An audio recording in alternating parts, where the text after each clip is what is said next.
You know what, we live. I think we're live.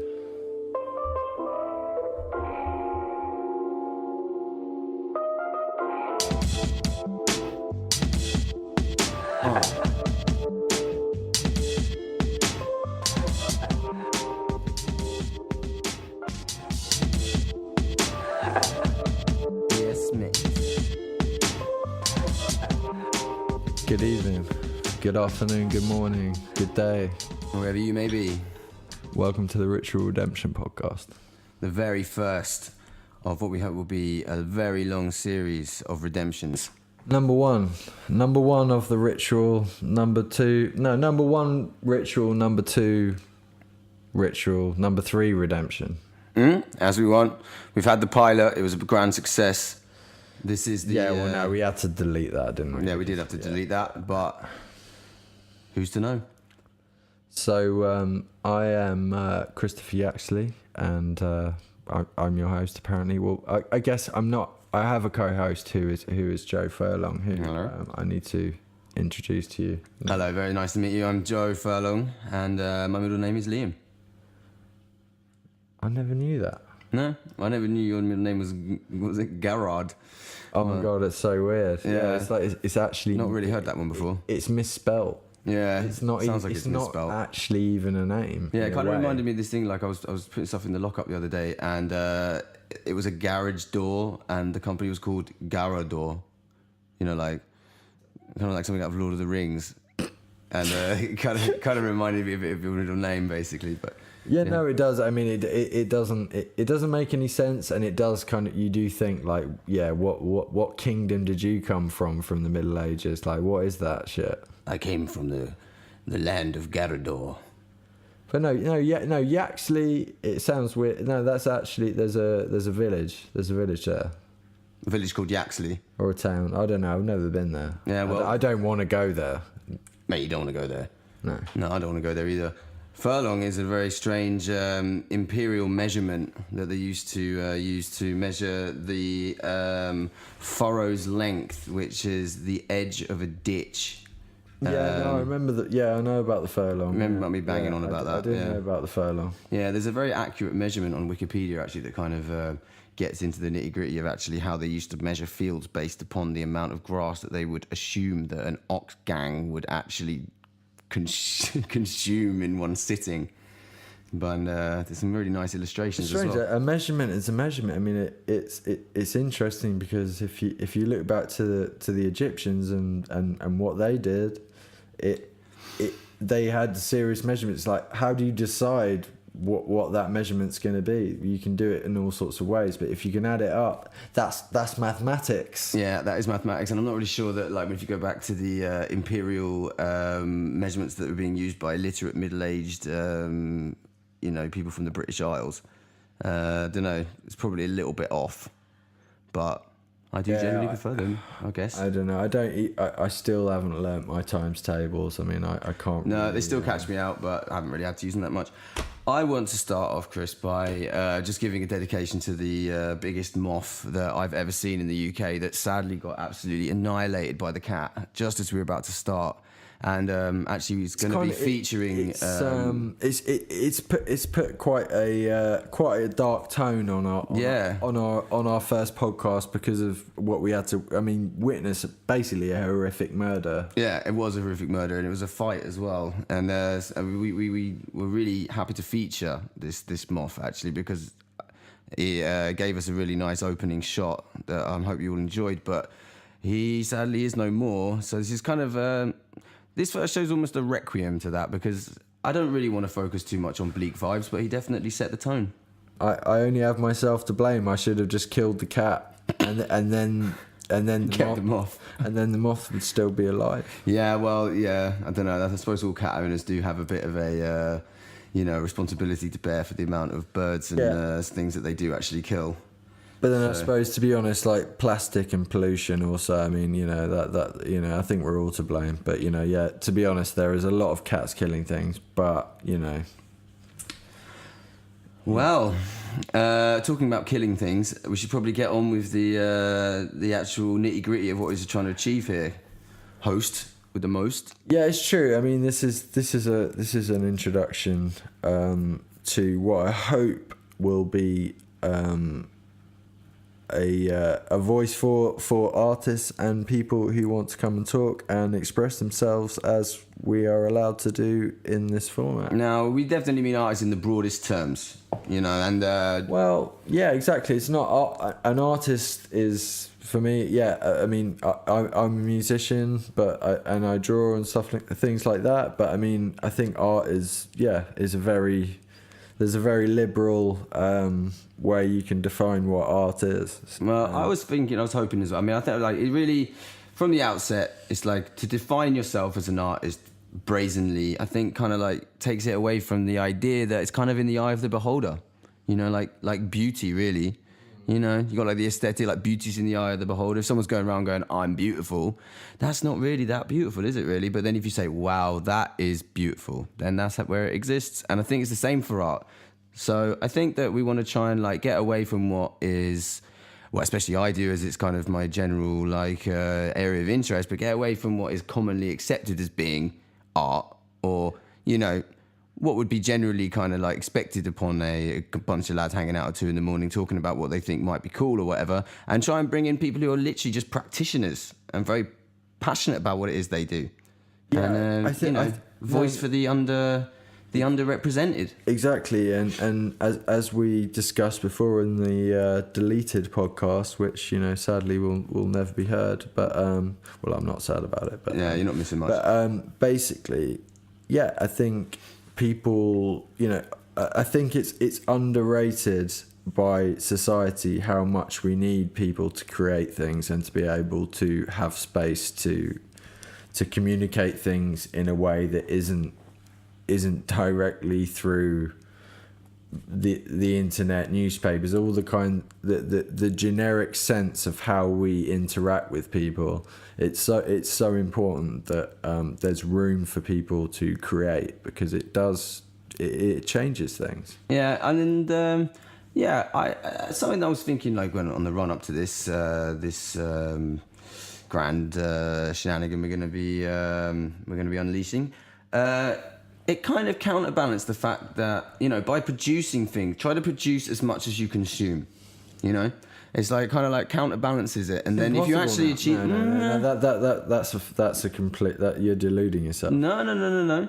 If you create as many things as you can in a day, few handful of nuts. Well, I guess if we're talking about actual levels of consumption in terms of physical goods and no. When you're consciously spending your money on something, and that money is going into the melting pot of society, I think it's very good to try and make something that other people can enjoy that doesn't really cost too much, you know. And okay, yeah, some things take equipment and stuff. I mean, the reason why we have the equipment for this isn't because we wanted to set up a podcast, it's because you're a musician.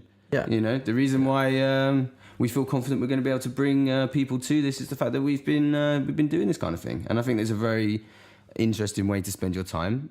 And I'm not going to be a hater. I'm going to try and keep quite a general optimism, and I'm quite accepting of all forms of expression, really. And I think that, you know, regardless of our personal taste, I think we just want to try and get people who are doing interesting stuff, really. Well, that's it. I think that the paradigm has changed now with how people consume media, and it's liberating. It's also saturating.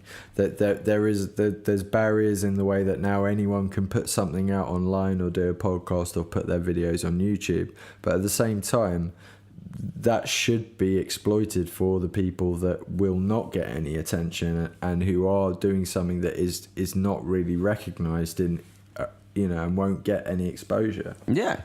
Well, at least not, you know, kind of in the way that a lot of young kids, when they're dreaming of being famous, would assume that they'd be recognised. But I mean, we've all seen a lot of people, a lot of bands, a lot of artists, a lot of, you know, self-appointed broadcasters do very well from just unleashing their own things on the internet and, you know, doing things in a more hands-on kind of do-it-yourself manner.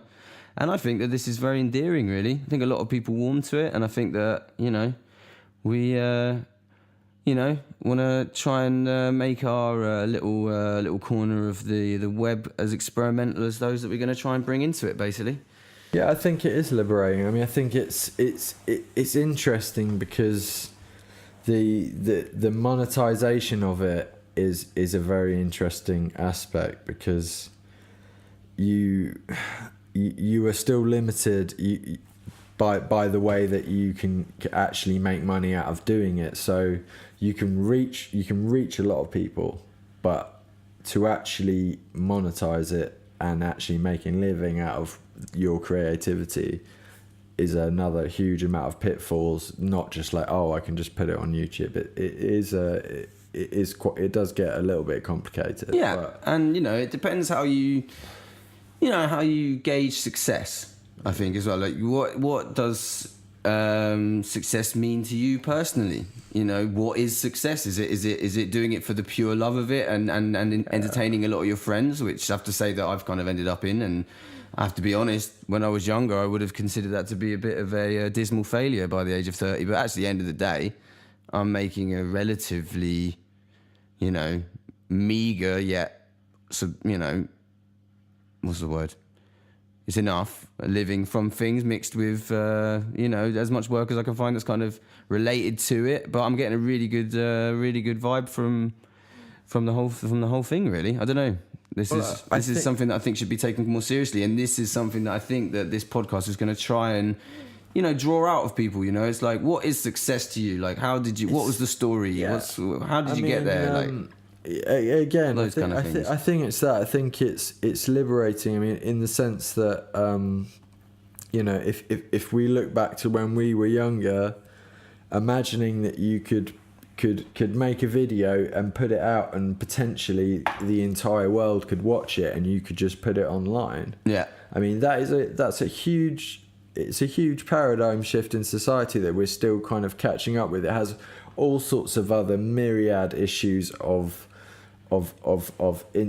even now, to the point where people are controlling internet speeds, all these kinds of things. I mean, there's so many issues there that we haven't even caught up with. But the fact that you can publish at least and put yourself on a channel, and anyone can watch it in the entire world. I mean, that is empowering, but it's just, sadly, it's filled full of fucking maniacs. Yeah, but you need the maniacs to be able to contrast things that will actually mean quite a lot to people. It's either like attention whores, or like, I don't know, people doing vlogs, or people talking about the fact that, like, there's aliens living on the moon that are like laser beaming our like, ears off. Like, yeah, I quite like that secretly. Kind of thing though. I mean, no, it's great. I mean, I love me a bit of conspiracy, but I mean, obviously I want to believe.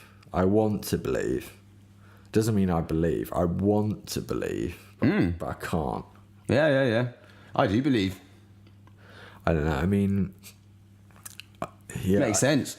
I think we've got to sort of make a conclusion here that possibly, if there was an alien race that was going to come anywhere near this planet, they would go, oh yeah, fuck that. Nah, I think that they'd be quite. I think they think it was quite funny, really. I don't know. Yeah, they check it out and go, oh, that's hilarious. Okay, let's move on to the next, like, ant farm. Kind of keep that on ice for a bit. Yeah, see how they do. Anyway, before we get into the subject of extraterrestrial life, and go completely off topic. Stop talking. You've got to talk into the mic. Oh yeah, sorry, I'm a bit new at this, guys. You keep. You can't. You just. That's all right. You can't move. You're not allowed. All right. Okay. There we go. Yeah, so I'm a bit of a gesturer. Like I gesticulate. Oh, man, I've been gesticulating frantically in front of the microphone.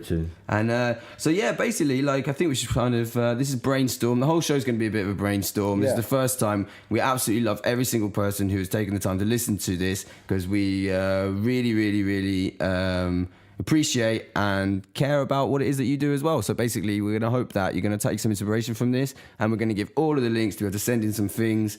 We're going to say that for the end of the show, but let's go through some of the things we wanted to touch on today. Yeah, I mean, Yeah, I mean, no, I'll just quickly add to that and say, yeah, I mean, absolutely, the whole point of this is to get people on to talk about their art, and we're gonna have artists on, we're gonna have people playing, we're gonna have music on.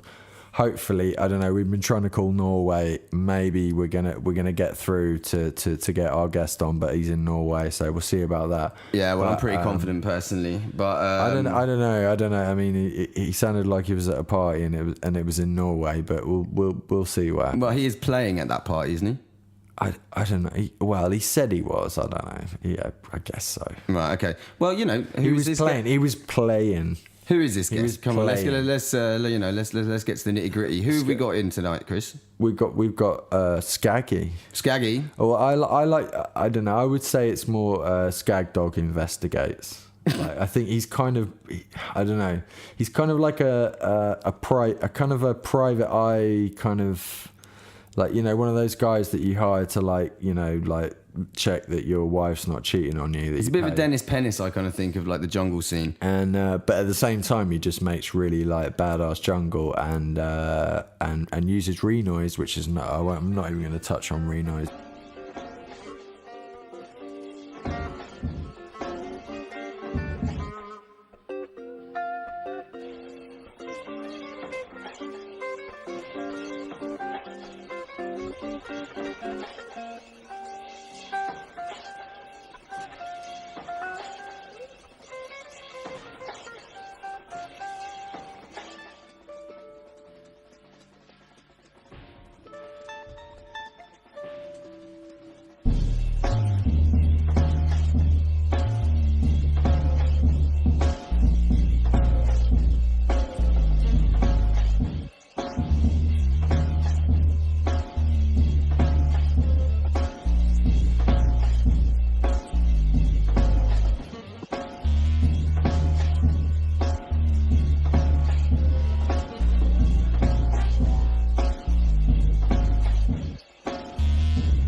I think we should get down to the nitty gritty. Skagman Jim is the founder of a brand new musical genre that's sweeping Leytonstone. So Skaggy has he claims it's a new genre. I mean, if I'm honest, I wouldn't call it a new genre, but at the same time, I actually think it might be a new genre. I heard it, and from what I know about music, it is definitely a new sound. It's called Hex. Hex, H-E-X, Hex, basically. And you see how it's H-E-X. It's three. It's three letters, and the whole point is it's either 3, 4, or 6, 8. So it's threes. And for the numerically challenged like myself, what exactly does that mean, Chris? It's the time signature. Okay. So it's either 3. Would you be able to do like a kind of vocal kind of demonstration of that? Okay. Well, I mean, all right. I'll try. Well, I mean, I can do like that. It's like 1, 2, 3, 1, 2, 3. That's 3, 4. Yeah, I think I've heard that one. Yeah. 1, 2, 3, 4, 5, 6. 1, 2, 3, 4, 5, 6. 1. Right. So okay. that's a double. So it's. I mean, it's. Yeah, I don't know. He's doing electronic music, and sort of more to the jungle side or the sort of grime area, but it's in 3. No one does that in 3. I mean, I do respect him for that, because I love 3. I love 5, 5, 4, 7. That's the time signature. That's where it's at. Mm. And 1, 2, 3, 4, 5, 6, 7. 1, 2, 3, 4, 5, 6, 7. 1, 2, 3, 4. It's called compound time. Right. Sadly, he was in Norway, so we couldn't get a full interview. But we are very confident that we're going to be able to get him on the show, though. Well, I hope so. Yeah, I'm pretty sure. It's all right, we'll have to wait and see, but like I'm pretty confident that we have actually kind of pulled this one off, actually.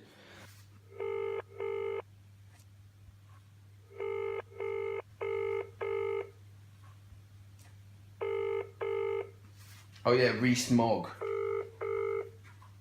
We could have like a section called The Future, which could be like a section about the future, about like future technology. That might be quite interesting. Oh, don't get me started on Elon Musk. I'll just literally, it'll be like 40 minutes of me just sucking Elon Musk dick. Okay, so Norway's not picking up. Oh, bloody Norway. But I'm going to keep hustling him. It's quite far away. We'll hassle him, and I'm pretty sure just like, the sound waves are frozen or something. I just didn't think he ever left East London. I thought he just stayed there doing Hex and Grime and Jungle, and then, the second I need him, he's in Norway. Yeah. Well, the sounds of Leytonstone are quite big in Norway. I think we'll get back to that later. We'll try and hook up with Norway. We'll kind of hook up the Hex, and basically, we'll just, like we can kind of give that a go later. But I reckon let's have a look at the other things. Now we're gonna try, and as well as all the art and music shenanigans. I've got the cat digging his claws into my knees. Yes, the killer. Yeah, I mean, she'll. No, she's just checking it out. She's checking it out. She wants to get involved. It's cool. She can sit there.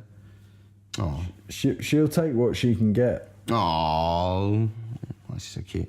Anyway, basically, we're going to do a current event section in our thing because there's a lot of weird stuff going on in the world, and we also want to be able to talk to our guests about these things. That's the redemption. This is the redemption. The ritual. The guilt of being part of this world. The ritual is the music and the art and the creativity, and the redemption is how we discuss together as, I hope, as a world one day, that we can all, connect and talk. Well, yeah. I mean, I think that like a bit of context might be necessary. It is currently well past our bedtime. And it is Sunday, the 10th of September, 2017. Have you got school in the morning? No, you kind of, a little bit, something like that, Sunday school. And basically, we are sitting here in West Norwood recording this. Yes. But thousands of miles away, there is brutal hurricanes ripping through the Caribbean, which I have to admit made me very, very sad. Because I know it's very nice there. It's tragic. And I have actually been to Caribbean, Mexico, and I have to say that is a very beautiful part of the world. And I'm very, very sad about all that. It is, but and these tiny islands that are so beautiful, and the amount that the sea levels are going to rise. Mate, it's not going to last much longer, I'm afraid. Well, it's not a very nice story, and I think it's quite nice to touch on these things because hopefully after a while, when we've got a long list of discussions, people will be able to flick back and be like, oh yeah, that's when that was going on, mate, oh my God. And I think that something as brutal as 3 hurricanes ripping through one certain part of the world while it's happened. No,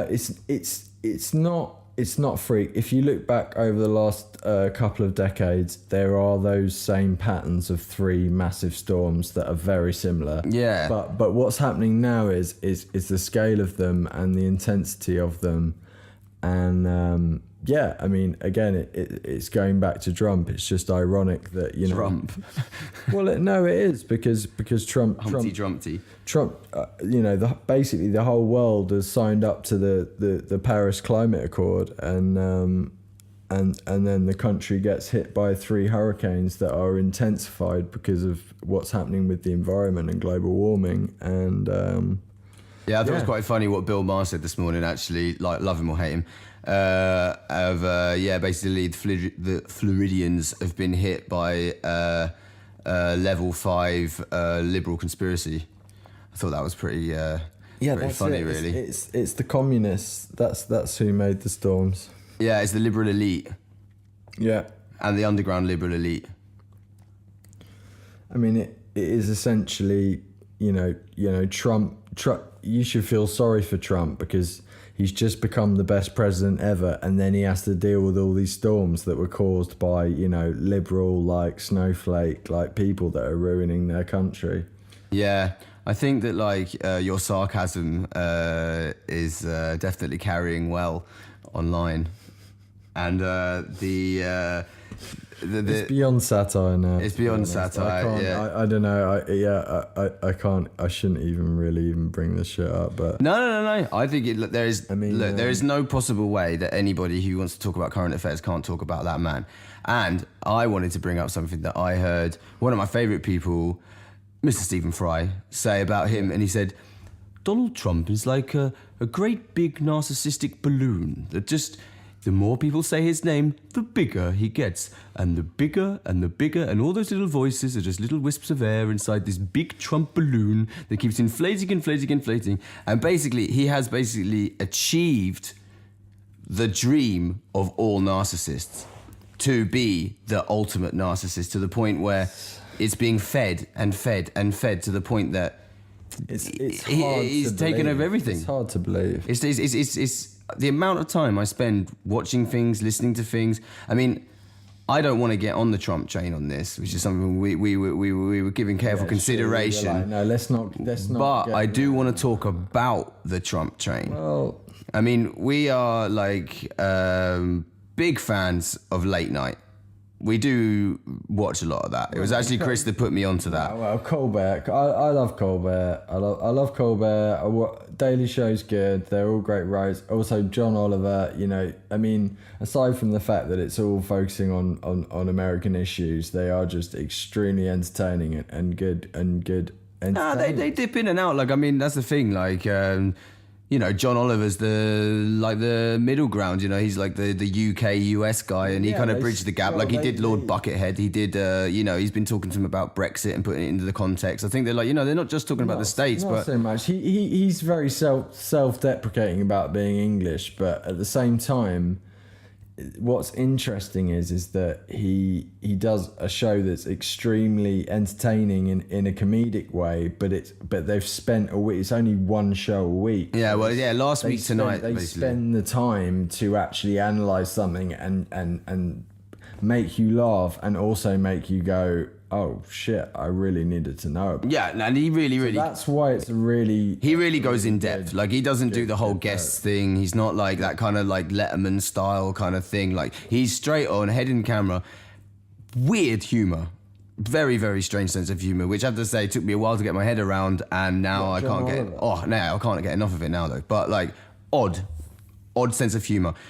Strange representation of I've never ever seen any kind of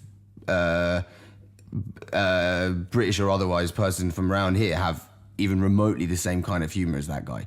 It really is all out bonkers. But he touches on subjects which, to be honest, need that kind of lift. He has several. Look, you have to understand. He has several writers. Yeah, but it's he took half. He took. Oh, cat! Stop doing that. It's all right. It's all right. No, it's all right. She just knocked the microphone. I'm gonna have to edit that out later. Nah. Kitty cat. No. I mean, he took half a dozen writers from the Daily Show. Right, yeah, okay, fair enough. So do you think that all of them all together basically creates that sense of humour, or do you think it's just him? I think he's the way that he is actually very charismatic in the way that he comes across, and you even know sometimes a lot of the things he's saying have been written in the script that he doesn't really get because it's an American reference. Yeah. But at the same time, he's married. He's married to a. Yeah, she's in. I think she's like a woman. She's married to an American woman in the army, but he doesn't have. He doesn't have America, but he doesn't have citizenship. His kind of his sarcastic angle on current American politics is refreshing because he's not losing his he kind of takes the piss out of himself for being English. Oh He yeah, a looks lot. down on Yeah, it. yeah. But then also he sure. flips it the other way and goes like, "Come on, this is a joke." Do you know what I mean? I mean, it's No, for sure, good. and he gives really, really good comparisons and metaphors, like using really like obscure things. And I think that, like, when it comes back to this topic, of the Trump train, he's the one that I think hasn't really jumped on it the same way as the others. Like, I mean, I've been really enjoying Colbert, and like I really like it. Like, I like Bill Maher. Like, not everyone likes him, but like once you accept who he is, that's who he is. It's like, I think that he's really funny. Like, and I kind of enjoy it. But the thing is, it's only about, like, Dave Chappelle literally. Well, okay. Well, that leads me on to talking about, well, one of your new pieces of art, which I very much like, and yeah, can we discuss that? Yeah. That'd be great. Like, that piece that you've picked is actually one that I really like myself, actually, because it's kind of like a testament to the struggles of trying to find a place to live, basically. That's what it's about. And it was actually done during a live art session, which is, something that is quite particular to the kind of, I don't know, the way that I kind of piece the pieces together, because it's kind of done on a train of thought. And I mean, what was the process? Well, I was standing in front of a group at a show at the basement space, which is a really nice little spot on Shacklewell Lane. And basically, like, you start by having a general theme in your mind, but being very chatty and nice with the people around. Like, your stuff's on show, but you're just like talking to them about the piece, and like you get ideas from talking to people. And like, you're talking about gentrification, you're talking about like housing, and then people start talking about that, but they're a bit unsure to like talk to you because they're like, am I interrupting or this? And you're like, no, mate, that's cool. Like, no, don't worry about it. Everything's fine. So It's like social and quite interactive. You're feeding off the interaction with people who are, it's kind of, it's part and parcel with what you're doing. You need people coming and getting involved. It's nice in that it's like a show, and like and the thing is as well, like you actually end up developing a lot more ideas than you have to start with kind of a blank canvas, but kind of have a theme. So it's like, I'm gonna stand up and I'm gonna definitely, by the time this is finished, I've got 4 hours, finish a piece that's about this topic in some way, but I'm gonna allow other people who are around me to talk, and you have to make them feel quite comfortable, because a lot of them haven't really experienced. Like, if you're making making a piece of music, and you got people coming in and you're talking about it and seeing these different things. It's like, that's a great point that you just made, that what was so good about that artwork that you remember was that you had people involved, and they're not drawing it, but you're connecting with them, and they had a part of it. Yeah, and they'll also kind of remember it as well. And it's like, I mean, I started off doing it just like at parties and kind of festivals and stuff like that. And like, you have a lot of people coming up to you, but like, generally everyone's pretty hammered. But it's, it's like a really nice part of their night. And, it's funny as well. It's really, really funny. But then that kind of naturally, started to be going into shows. And then I did Secret Walls, and there's like live art events that are designed for that, and like, it is catered for. And I was for a while trying to really try and encourage people. I wanted to start a night, and didn't really get around to it in the end, but it's something maybe to do in the future. But with this one, it was like the first time I'd done it in a proper gallery that I was happy to be, kind of exhibiting in, really, because I'm kind of a bit fussy about going to galleries, let alone exhibiting in them, because I'm, a little bit cautious of the environment. But I think that's just kind of nerves sometimes. It's a big thing to put your stuff on a wall and be like, this is me. But actually standing up, like drawing in front of people, I actually find more comfortable than milling around with a glass of wine in my hand, kind of talking about myself. I'd rather talk to people about the theme that I'm talking about. That I'm drawing about. And that, is I find it a very enjoyable process. And yeah, being able to connect on that level while you're creating, I mean, that's great. I mean, I think there's an interesting aspect to that. I mean, I think it was an Oscar Wilde quote where it was where he said, rich people are always talking about art. Yeah, bankers always talk about art, And poor artists are always talking about money. yeah, that's really, really, really true.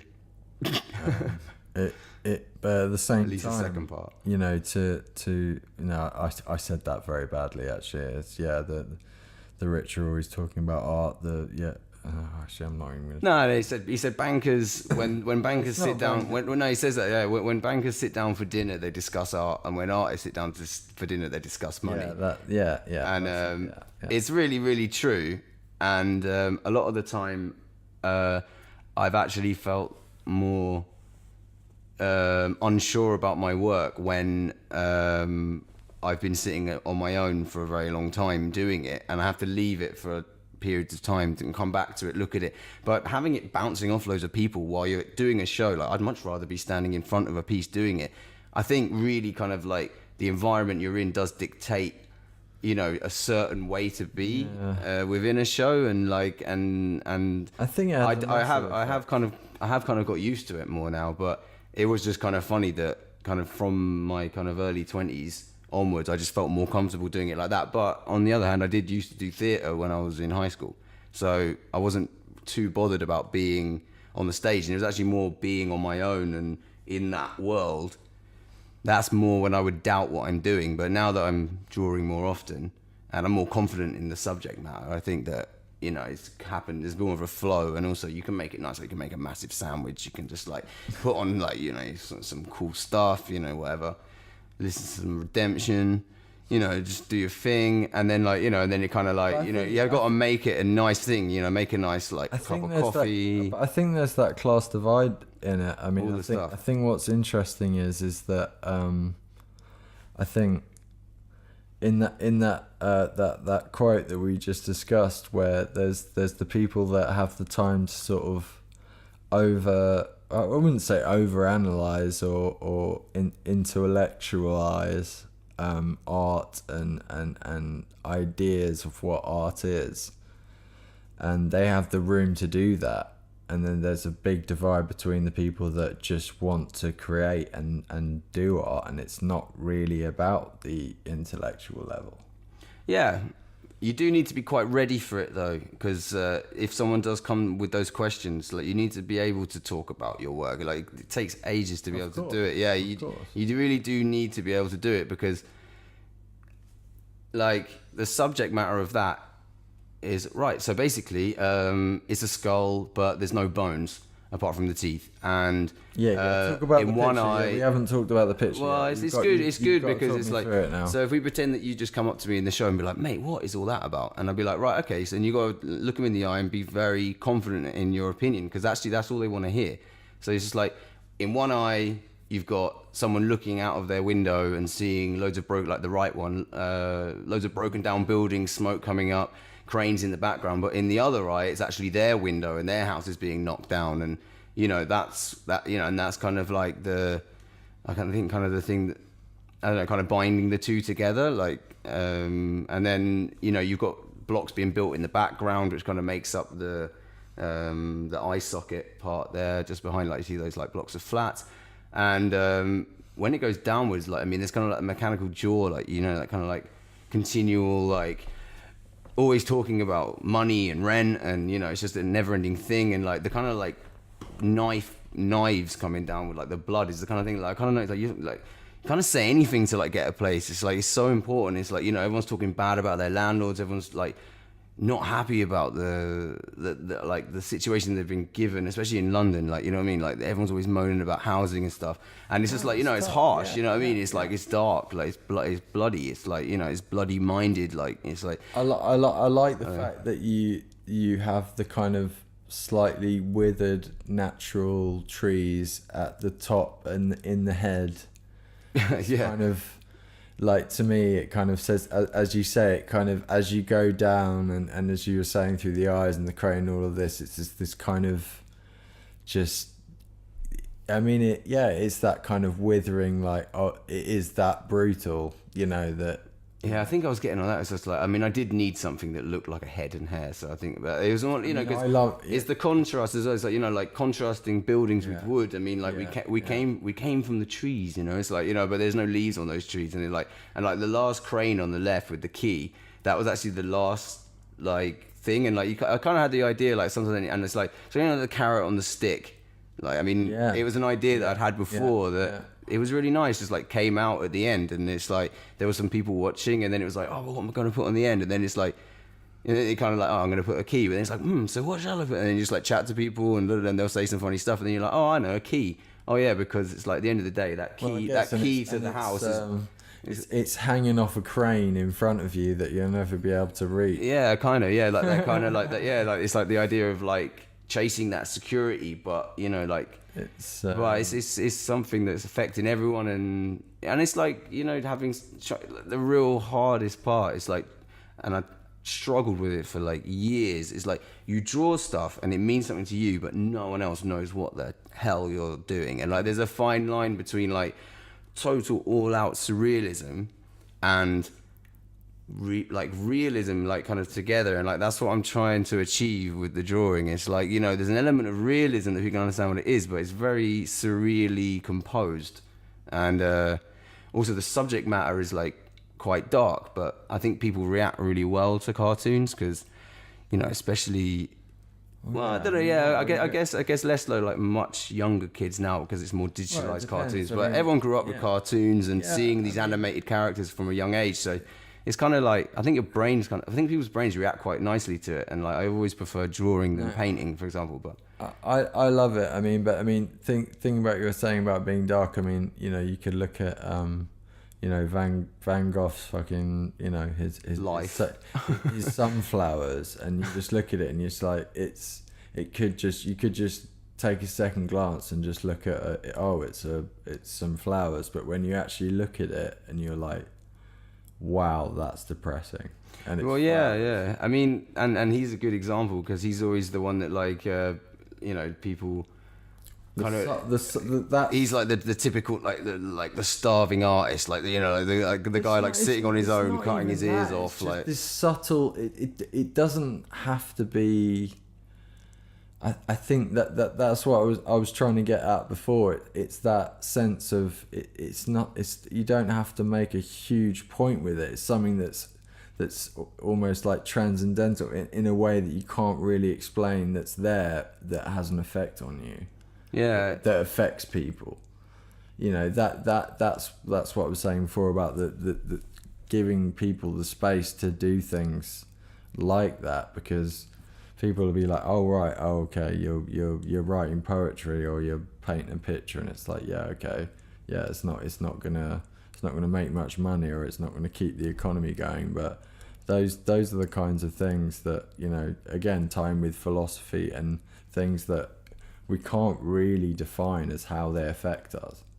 Yeah, and well, I think that like people who kind of like immediately see it from like the financial viewpoint, like don't really understand the basic kind of need that people that actually want to spend their time doing that, and like the kind of need they have to actually get it out of themselves, because it's like, it's important, you know, it's like it's very important to creative people, like the work they produce, and like I really enjoy the fact that I'm into it. Like I put it way in front of like loads of other things that would probably be sorting my life out a lot quicker, like just kind of naturally, but it's kind of like just a bit of a challenge. It's like, you know, always try and find time for it. Like you have to kind of like, you know, not go out all the time. You got to really focus on it. You got to like look for part-time work. You got to like do things that don't knacker you out. You got to like, I mean, I was trying to chase drawing with landscape gardening, like, you know, we were working doing that, and it's just like, yeah, it's like your fingers are battered, like your back's tired, like you just want to go home and go to bed. Like you have good ideas because you're up early and you're being like, you're too worked. I mean, but you're too tired at the end of the day, and it's like, you know. And when I stopped that, I started doing way more work. Like I think that's what was.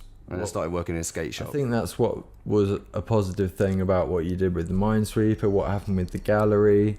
I mean, it's allowing people to have space to be creative, but it's also being open and using that to have a good effect on other people, where, you know, okay, you can go to the job centre or you can go to the NHS or a counsellor or things like that, but there is room for actual people to open up space and to be creative and to connect on ways together that through art and music and things like that yeah, I mean, that is getting narrowed out. Yeah, well, that's for damn sure. Like, and also but then at the same time, like we were saying before, with the internet, that's also not true, because people across the world are sharing all of their artworks and all of that, but it's more on the local you have level. to, yeah. I mean, I always go off on one about like creative platforms because I find them really frustrating. But you have to let go. I've had to let go of a lot of that,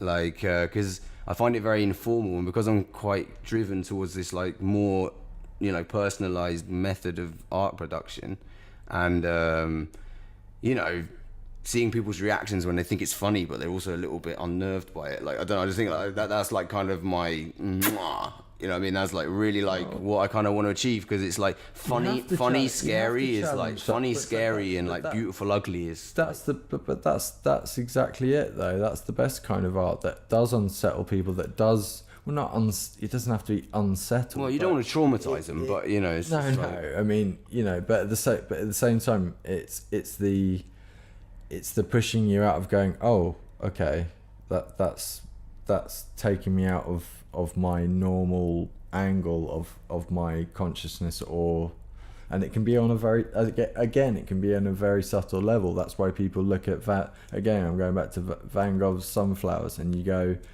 that's you kind of, it's so subtly effective, and you can't really describe why it is. You can go on about the fact he cut his ear off. It doesn't matter. It's an interesting story at the end of the day. I mean, it's like, but this is what I'm saying. Without the story, the story. Yeah, I mean, he's the classic guy who suffered his whole life, never saw any benefit from it, had a terrible set of standards. That's not necessarily true. Well, he didn't. I wouldn't want to be Vincent van Gogh, but like, no, but he did. He was all right. His brothers kind of sorted him out, and he did actually. Everyone says he never sold a painting. That's not true. No, he did. But like, yeah, I mean, obviously, I think, yeah, people will like ham up the story a little bit, but nowadays, like, there is ability to actually live from your work, but like, and a lot of people write themselves off quite quickly, saying like, well, yeah, I like it, but you know, I'm not an artist. It's like, it's not really for you to decide if you're an artist or not. Like, if you do it and you enjoy it, and other people say, wow, man, you're an artist, mate. Like, what? I mean, that's for them to decide. Like, this is it. I mean, I think everything's become kind of monetized, commodified, in the way that, you know, even the way we communicate now, even in terms of Facebook and Twitter and all of this, it's content. Like, we are defined by the fact that we're creating something just in our everyday lives, as opposed to, like you're saying, where people go, oh, I'm not an artist, and it's like, well, okay, you're not an artist, you're not selling something in a gallery, but yeah, like, you should still be doing your art, because like you say, someone will see it and it'll really have a good effect on them, and it's a way of communicating. Well, it's like if someone but that's the kind of general rule with most things. It's like, you know, so it's like, I'm a chef. It's like, oh, what, you work as a chef? No, I just cook food, mate. It's like, all right, well, you're not really a chef though, are you? Like, you know, you just like cooking food. Like, whereas it's like a little bit, like, kind of, lots of people very naturally are like, oh, if you're like, I'm an artist, you know, it's kind of like, oh, really? Well, how are you doing? It's like, well, yeah, apart from when I'm at work doing anything, like, oh, well, you know, you're not really an artist. But I think it's kind of good to avoid, like, stating I'm an artist, like, too much, because at the end of the day, it's like, if you feel that you are, you kind of, you know, you're an artist when you're working, for sure. Like, if people are like putting on a show and you're at the show, yeah, you're an artist. Like, that's who you are. You need to like embody it. But at the end of the day, you're just slogging like anyone else, really. And like, you can make money. I mean, like, I have learned a way of making money, but it's very combined with the music scene and, like, you know, designs for bands and, like, you know, like more functional things. Like, I'm doing sign writing, and if you're sat there, you know, every day just painting stuff for a sign, then you'd be like, yeah, okay, that's my job. But it could be like anything. I mean, it's like when I've been mixing people's music and you have to sit there for 8 hours listening to the same track over and over again, and like that, that's not me being a musician or being creative. That's me doing a job. Yeah, for sure. But I mean, I'm quite I've become really comfortable with that, because it's like I've combined art with youth work, and it's taken quite a long time, but I've always been quite interested in that, and actually that's like way more rewarding than actually sitting and drawing something, because in a way, like, I kind of done that a lot, and like, I really appreciate getting it done, but going out and actually like being around people, and I'm lucky because I've had an opportunity without having to have had a degree to start working with like good organizations, basically just from links from people, from friends, really. Great. And that's like great. And, it really kind of put me on a path that made me kind of go, you know what, you don't need to be like throwing your work around the whole world, making loads of money off work, getting, if the right gallery comes along, man, like, who'd say no? You know what I mean? It'd be great. Like, it'd be really great to like have your work in this, but it's not to be taken like the institution of art. It's not to be taken lightly, like as like a plan. Like, I don't want to discourage anyone from getting into it, but no, it's not. But it's also giving yourself the time to work on something. I mean, I think I told you about. I'm really looking forward to the Jean-Michel Basquiat exhibition at the Barbican, who is a big hero of mine. Died at 27 or whatever. Heroin overdose. This guy was just a graffiti artist. The next thing, he's kind of like mates with Andy Warhol. This guy was like sleeping in Central Park. Like, yeah, he's quite like a right place at the right time kind of guy. Yeah, but he was also someone where you sort of see, it would have been good to see that person develop. Well, yeah, I mean, that's the tragedy of people dying really young of drug overdoses. Well, it's not just that. It's not just that, but also for anyone that has, like, for instance, if you get a massive amount of fame, or if you're a musician or whatever, and you get you get really big off an album that you've worked on for 4 years. You're leading up to it. It kicks off, and then it's like, yeah, that's it. Just keep doing that shit now. You've signed up. You've got all the money. You've got a record deal. Now we want 3 albums in the next 4 years. Well, yeah, and if you get represented by a gallery who's got an invested interest in a certain form of your work, you do need to be producing that very regularly, regardless of what's going on. Depending on, obviously, there's all sorts of situations, but the thing I'm saying is that actually, the people that are lucky enough to have the space to develop more than just to have to go, now I've got to that point, now I have to just keep reproducing it again and again. That's what's expected now. Well, I mean, there's not much room, there's a lot of people, musicians, and I would say, well, maybe not, I'm obviously more of a musician than I'm into sort of art and all of that, but I would say people that when they get really big, again, they have, especially with bands, they have to just like, it's like, no, now you have to make another couple of albums, and it's not like we're going to develop it. It's like, no, you've got to carry on doing that now, and just keep doing it. So there's no room for actually your actual artistic development. I think there's a lot to be said for like really, really, really taking your time while accepting that it's like a life's work. It's like, like the kind of like being young and famous thing, and like traveling the world, just like, whoa, having an amazing time. It's like, that's cool, but there's a lot of other success that can come a lot later, and like actually probably when you're a bit more focused and wise, and like have the ability to communicate with like people who are older than you, and like, and I kind of feel, I mean it's not like Justin Bieber's gonna be in like a fucking like math rock band. Do you know what I mean? No, he's probably not. Never happen. I mean, no, because he is actually quite a talented musician, but obviously he's just like a pop star, and he's just going to be Justin Bieber. And it's like, if he tried to do anything else, it just wouldn't work. I think, yeah, I mean, I'm just using that as an example. No, but I know what you're trying to say. It's like you at the same time, there is a trap there in terms of creativity. Yeah, but it's like, I respect people that carry on and develop what they're doing, and it's not about that, but that's still important. It's not just about, some people just want to get famous, some people just want to do this and that, and everyone wants their work and artwork to be seen and heard and experienced. But at the same time, you know, you can't, if you're chasing that goal, you that is also a trap. Yeah. I mean, like, I think that, like, it's like recognition for doing something that people really care about is like really the best kind of fame. Or like, but for me, like, I like art. I like art because it's like you could still walk down the street and no one would probably know who you are, you know. And it's like it's not really massively public. Like, I like that about it. It's very subversive. It's very, you know, like that whole thing of like, oh yeah, they're dangerous because they can go in all parts of society, and you do. You know, it's like it really is kind of a key to like loads of doors, like if you've developed it. But I've been lucky because I had a lot of people around me who were like up for doing like shared projects and stuff like that, like working out arrangements with crazy buildings and doing. And, you know, like, to be honest, it wasn't really ever very difficult for me to like continue working on stuff. It was like I had my kind of like living expenses, but they weren't very high because we were basically living in the studios and living in the places where we were doing stuff, and, you know, it was all kind of shared and stuff.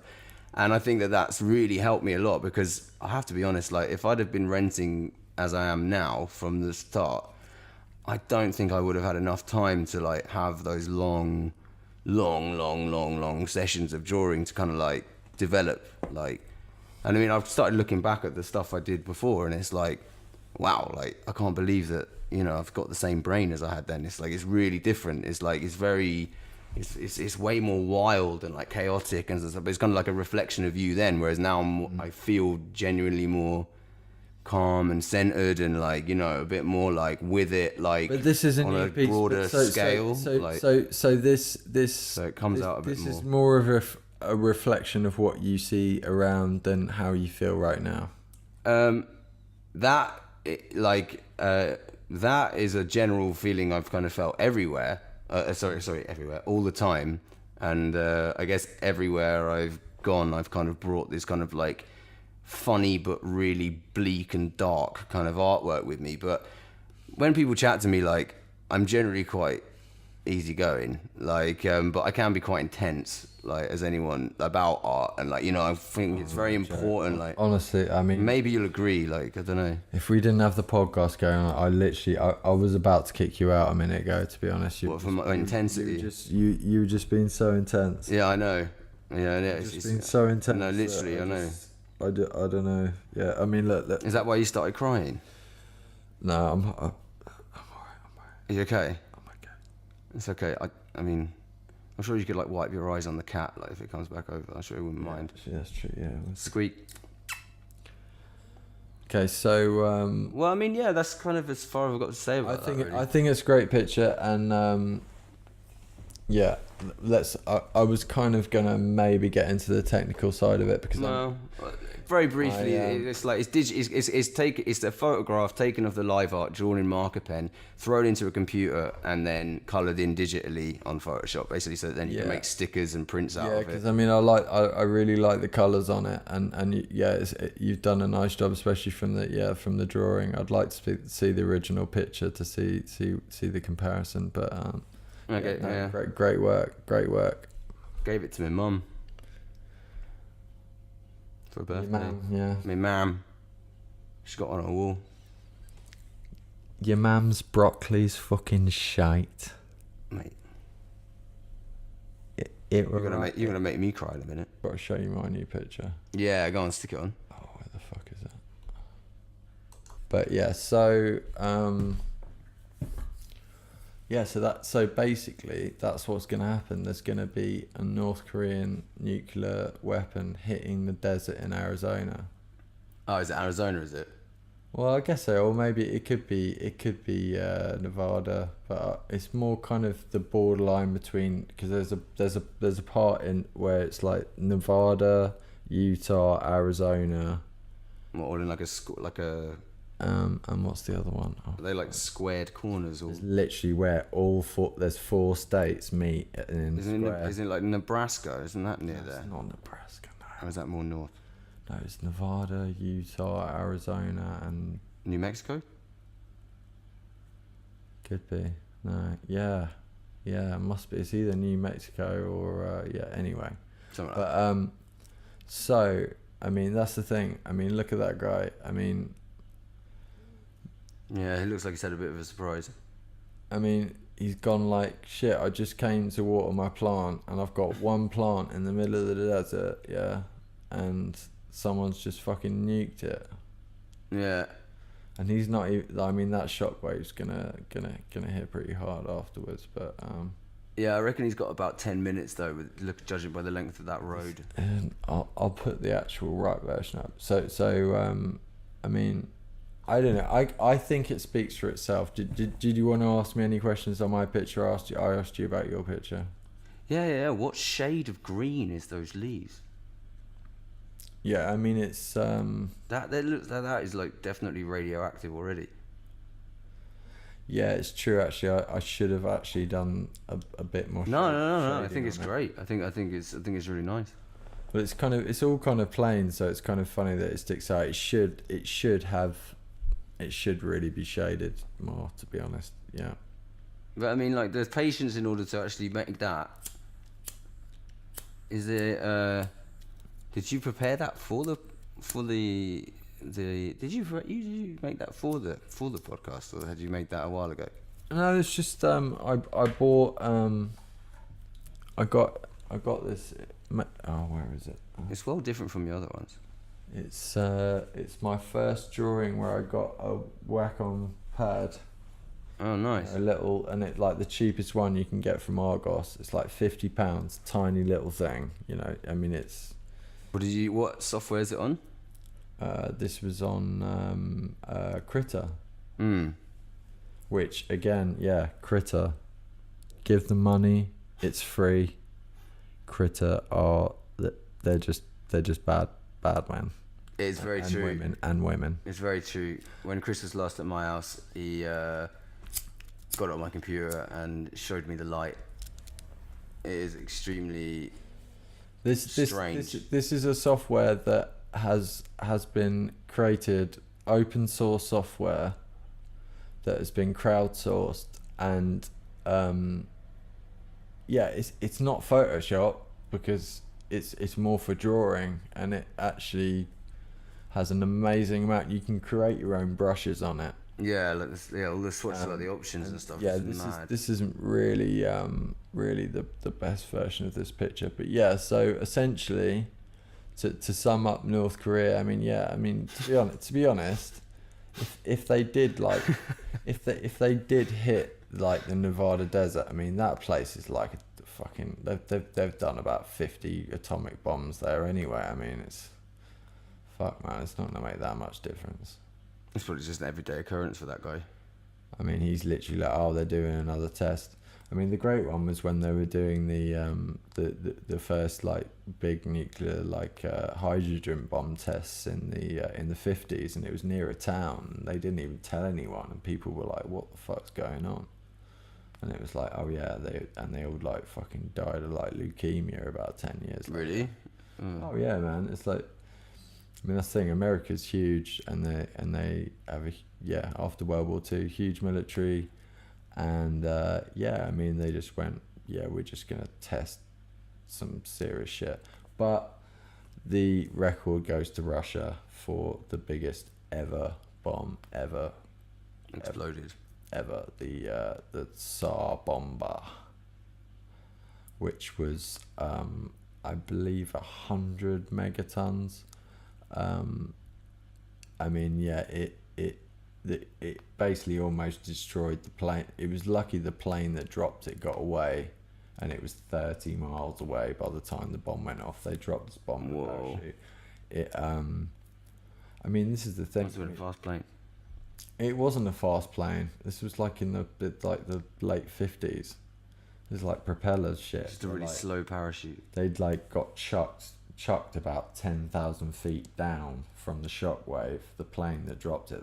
They basically just put a parachute on the top of this bomb, and just to slow it down, just to try and give enough chance for the plane to get away. And they said you've got a 50-50 chance that the plane will even get away from this.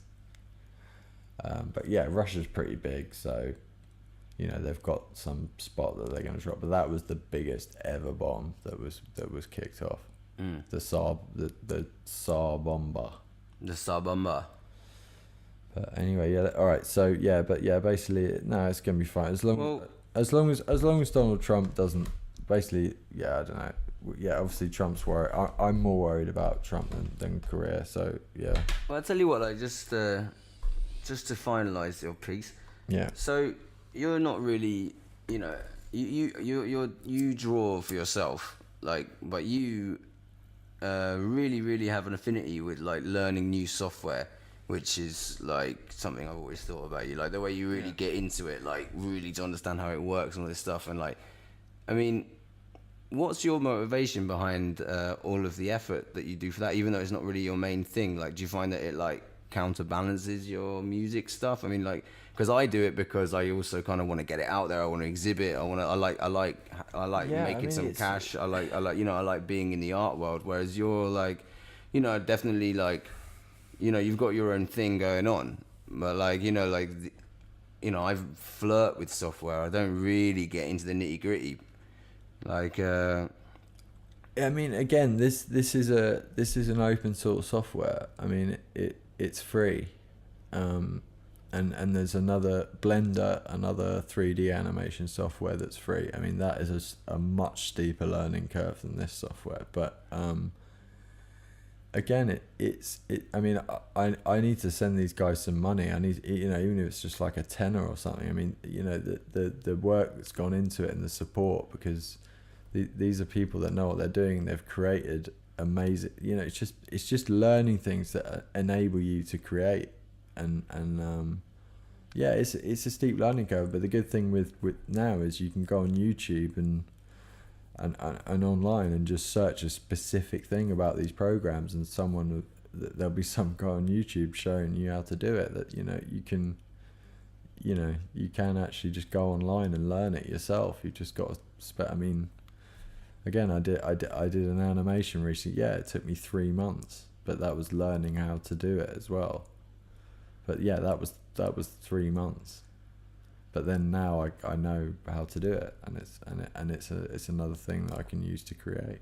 I mean, yeah, again, it's not. Yeah, I'm not going out there promoting it. I mean, hopefully one day it will be released. I mean, every year I'm saying I'm going to release my album. I've basically got like 3 albums, but you know, I'll just release them gradually, or just, I don't know, just play them at my funeral. I don't know. Well, we don't want to depress the people too much. You're supposed to laugh. So, oh god, yeah, no, but basically, okay, all right. Come on. What's your because look, I'm sitting here with Joe Fur, the Fur Master here, the Giuseppe Fur Master, and I'm like, look, what do you think about my first digital drawing? Is that your first one? Because I've seen lots of others. That's the first one I've actually just drawn with a pen on the. Well, I think that it clearly came out of your head. I think that you clearly had a lot of fun with the roads in the background. Yeah, but like you're trying. Sucks. The road sucks. No, it doesn't suck. It's like, this is the thing. It doesn't suck. It's like, because actually it should. There is a better version of this. That getting the horizon, the road right is an issue, but it's getting the shadows. I need more shadows.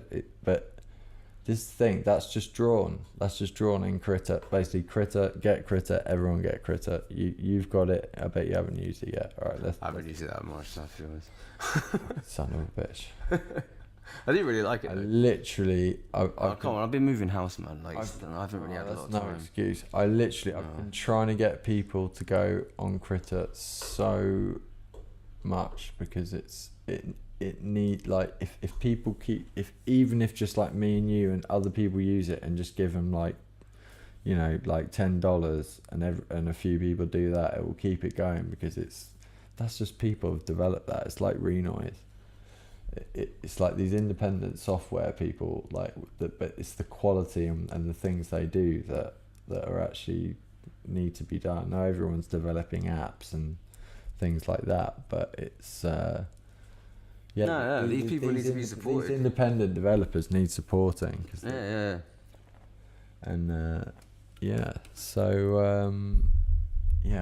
What were we going? Oh yeah, we need to try and get in touch with Skaggy. We need to bell Norway. Let's do it. All right, let's bell Norway. Let's go.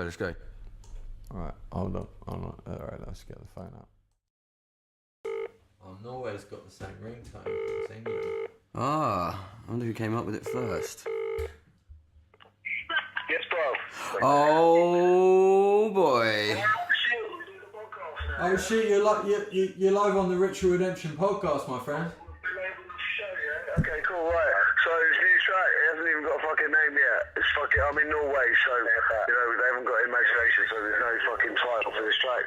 And it's some new fucking hip hop from me, friend Sam. Is that it? Is that what you want? Skaggy.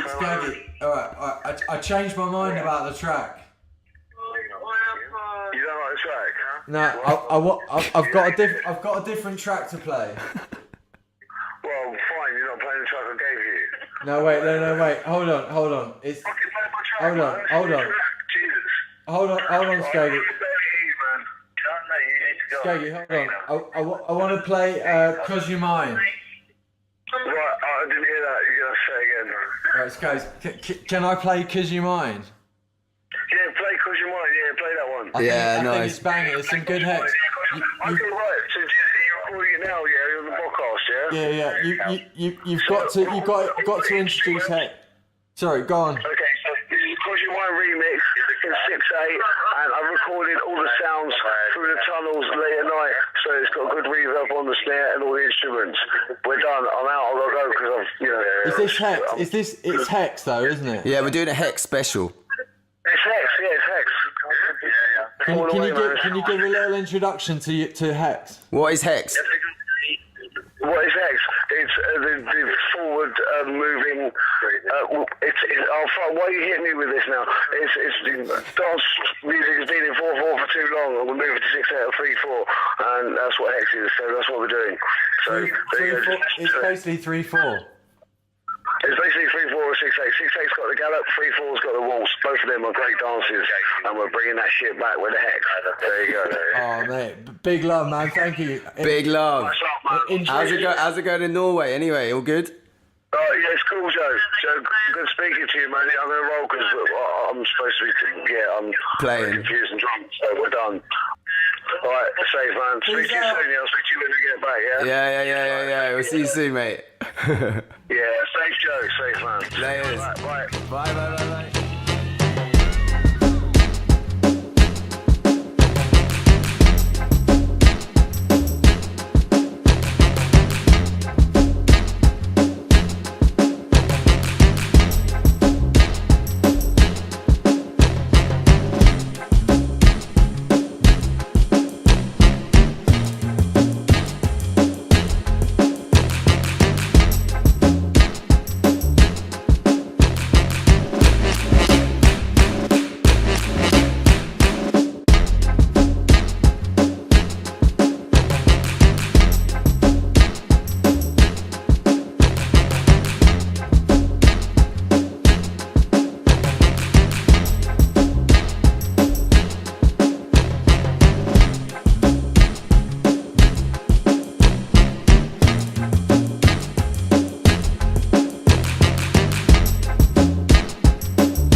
We just got hexed. Sounds of the hex. Sounds like hex to me. Straight fresh out of Norway via Leytonstone. I'm liking the hex. Yeah, I think it's the other way around actually. Like straight out of Leytonstone via Norway actually. No. I don't. Norway's not on the tube, is it? It's not on the central line, is it? West Norwood? No, Norway's not on the central line. No. I think you're thinking of Archway. Yeah, well, it's somewhere there. It's somewhere north. Somewhere. Yeah, actually, no, it's not on the central line. Big up the Skaggy there for his track and getting it to us from Norway. Yeah, no, I'm very, very proud of him. And I'm very proud of you, Chris. Very well orchestrated, very well hosted. I think it's gone really, really well. It's gone. It's gone somewhere. It's gone off. No, I think it's jumped off. I think it's been I've really, really, really enjoyed myself. Well, thanks for joining me. Well, it's been an absolute pleasure. It's hopefully we will continue on this level. Yeah, well, even higher. I think that is good, and I'm glad that anybody listening's been with us along our night-long experimental extravaganza, which has been the first ever Ritual Redemption podcast, and we would hope that you would all listen to it again. Yeah, hopefully people have enjoyed it, and as I say, keep your rituals together and keep redempting. Keep redeeming yourself. No, redempting. Redempting? I like making up words. All right, yeah. Keep on redempting. And if you've got any cool links for any of the crazy stuff you do, just stick it below. Yeah, I mean, we're gonna hopefully have some more. We'll definitely watch all of them. More live music, more live artists. We're gonna have nice band interviews, and we want to try and get as well-rounded a show as possible. Just before we finish, we have to. Who said that, Joe? Who said what? I don't know. I have to read it first. One sec. Which English dandy talking to Lord Alvanelli about the Prince Regent said, "Who's your fat friend?" Which English what? Dandy? Yeah, dandy. Mate. What is this? I don't even have the capacity to even attempt to make a joke out of that. Who said that? That's a rhetorical question, isn't it? Who the fuck said that? Right. And on that note, good night, guys. Good night.